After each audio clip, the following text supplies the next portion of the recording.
Assalamualaikum warahmatullahi wabarakatuh. Apa kabar Anda? Semoga kalian sehat dan tetap semangat di dalam meraih ilmu pengetahuan. Kembali bersama Bapak Nurdi Syarif SSI dalam seri video pembelajaran tata surya bumi sebagai planet. Diharapkan kalian setelah menyaksikan video pembelajaran ini mampu menjelaskan pengertian tata surya, kemudian mampu menjelaskan pengertian inner planet dan outer planet. Seterusnya, mampu menjelaskan gerak bumi sebagai planet, berupa gerak rotasi dan revolusi, serta bagaimana dampak dari gerak tersebut terhadap planet bumi. Baiklah Anda, ikuti pembelajaran ini untuk persiapan menghadapi asesmen madrasah. Kita mulai dengan menyaksikan, ini adalah gambar dari tata surya kita. Di dalam gambar ini, gambar tata surya, ini ada benda-benda langit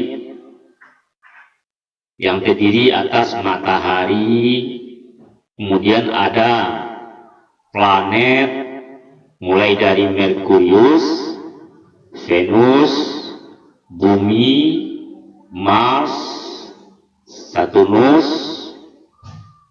Jupiter, Neptunus, Uranus, dan semua planet ini beredar pada garis edarnya yang berbentuk elips.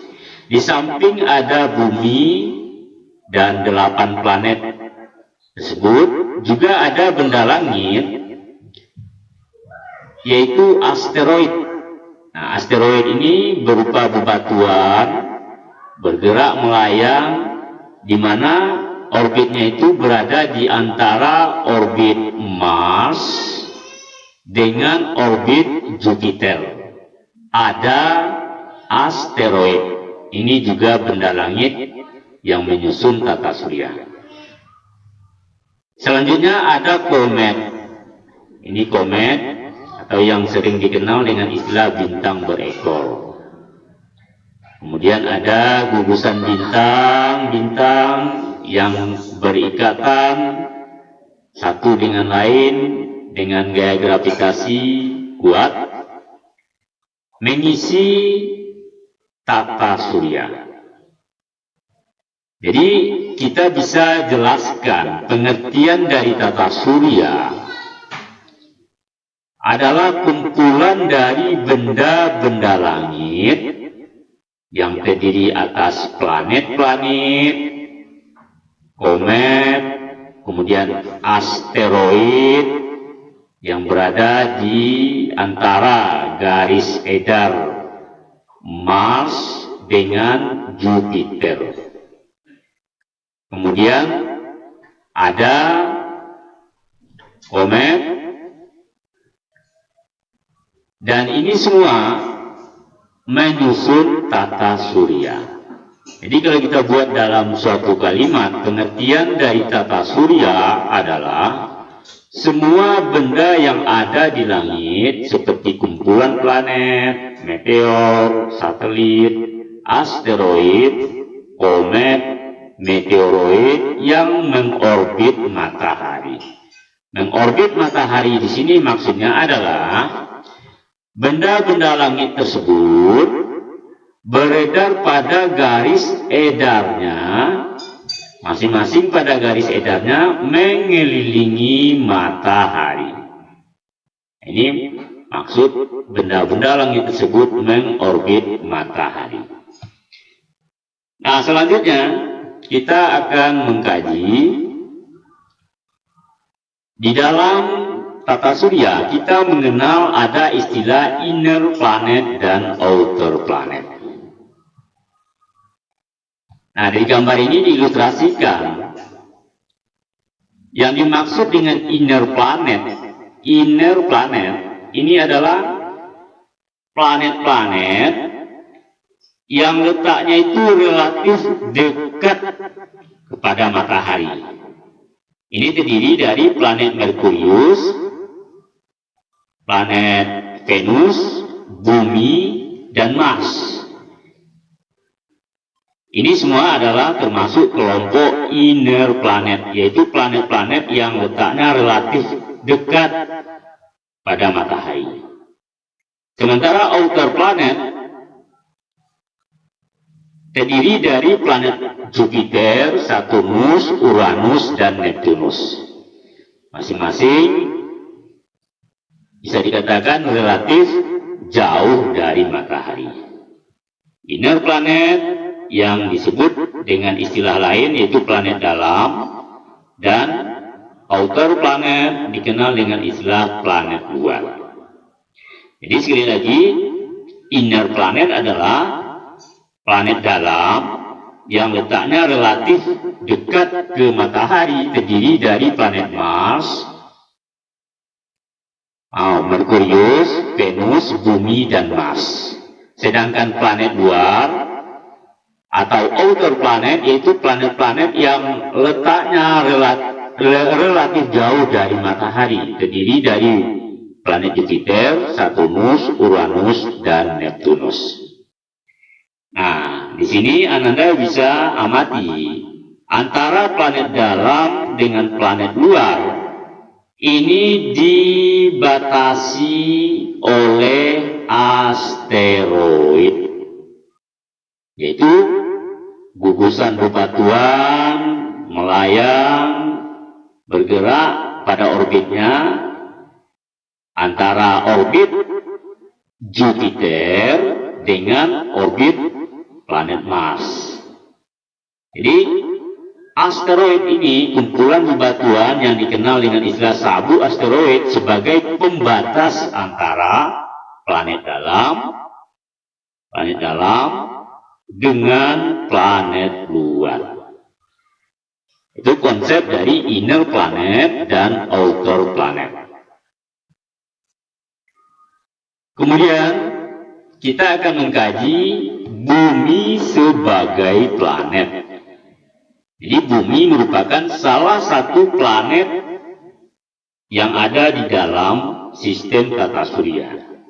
Nah, Bumi sebagai planet lebih kurang ini bisa dijelaskan merupakan planet urutan ketiga dalam tata surya.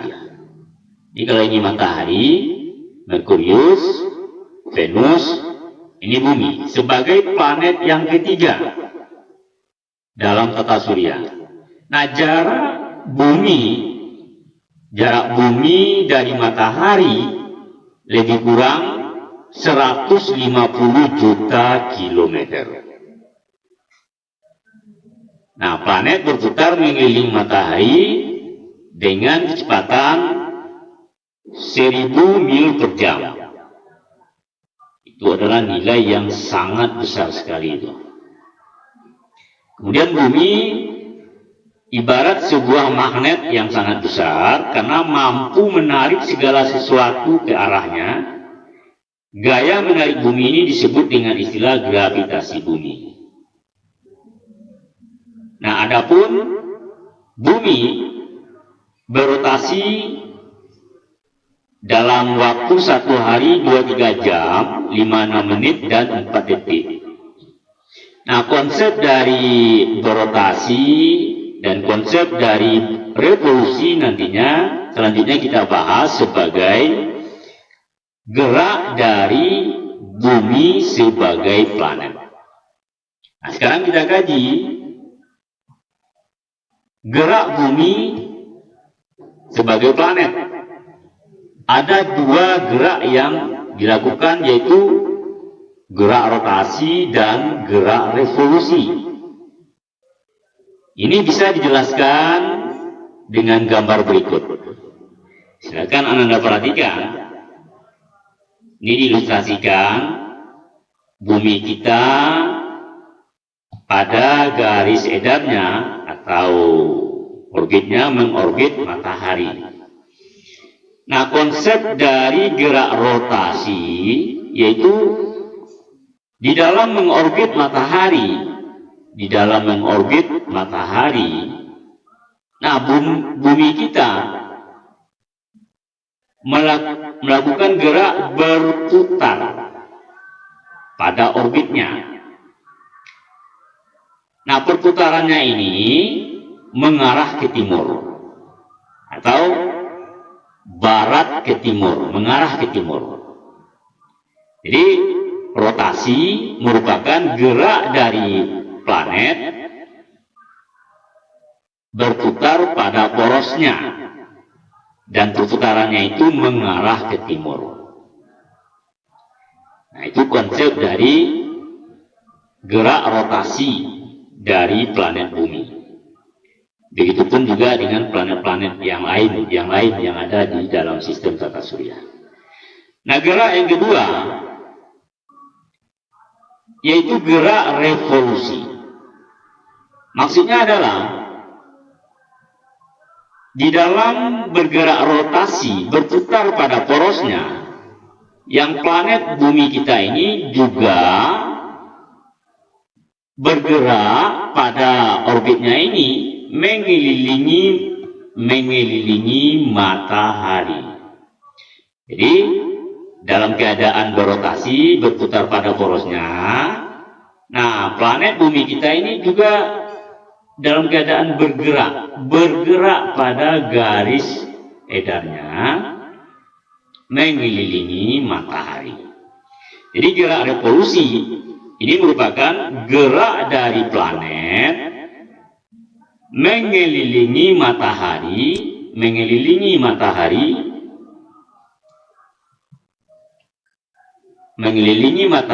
pada orbitnya.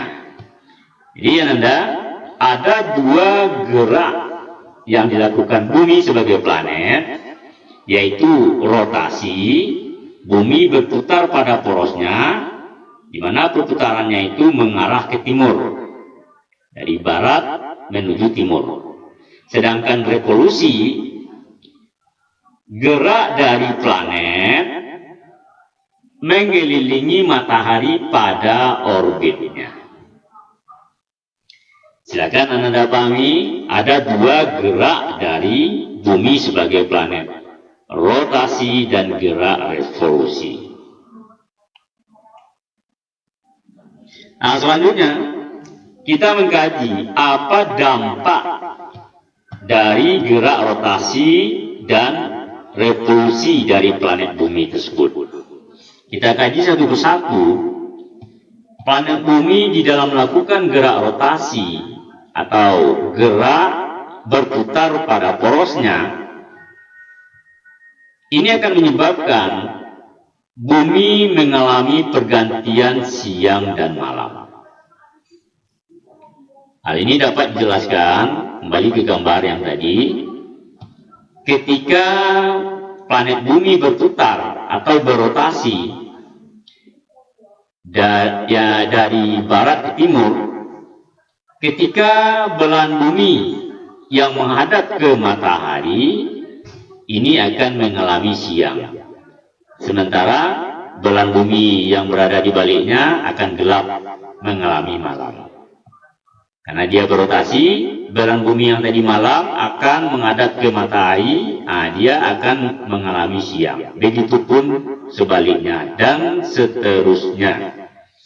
Jadi dampak dari gerak rotasi dari planet bumi pada planet bumi terjadi siang dan malam. Nah, yang kedua, dampak dari gerak rotasi ini adalah akan menyebabkan adanya perbedaan waktu tempat-tempat yang ada di bumi. Ada perbedaan waktu dari tempat-tempat yang ada di belahan bumi. Kemudian adanya pergerakan semu harian matahari. Hal ini disebabkan, tadi dijelaskan, kembali ke gambar, ketika planet bumi melakukan gerak rotasi, berputar berputar pada porosnya, ini akan mengakibatkan adanya pergerakan semu harian matahari.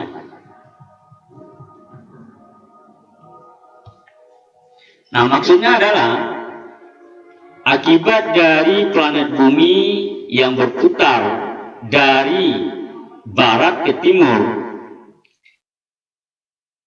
kita yang berada di permukaan bumi seolah-olah melihat matahari bergerak dari timur ke barat, padahal matahari itu sendiri dalam keadaan diam. Yang bergerak itu adalah bumi kita, yaitu berotasi dari barat ke timur. Nah, hal ini akan menyebabkan kita yang ada di bumi seolah-olah melihat matahari itu bergerak dari timur ke barat, padahal tidak demikian. Jadi ini disebut dengan istilah gerak semu dari harian matahari yang seolah-olah tampak bergerak dari timur ke barat. Akibat dari gerak rotasi bumi adalah adanya gerak semu harian matahari. Jadi itu beberapa dari dampak gerak rotasi bumi. Nah, kemudian yang keempat, terjadi pemempatan kutub-kutub bumi.